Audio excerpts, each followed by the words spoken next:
Okay, now the machine is off. Now you can see the machine's power is off, and then you will see the machine is off. So you have a knob in the front and a knob in the back.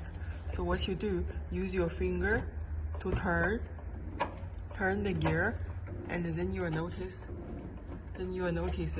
here is gonna drop down. You see here, see, drop the gap. So what you can do now is there is a gap. You see in between there is a gap. So you can push out slowly. And here, this is your ink cap. So you get your cleaning solution. I don't know what machine, what inks you were using. The bottle has a cleaning solution, transparent one.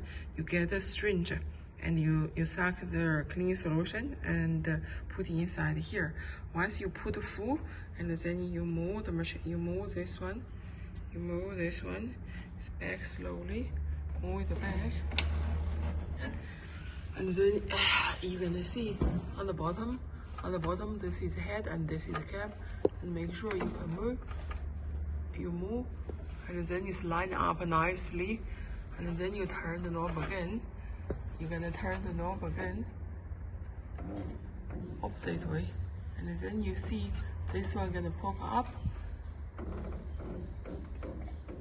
And then you see it's gonna close nicely from each other.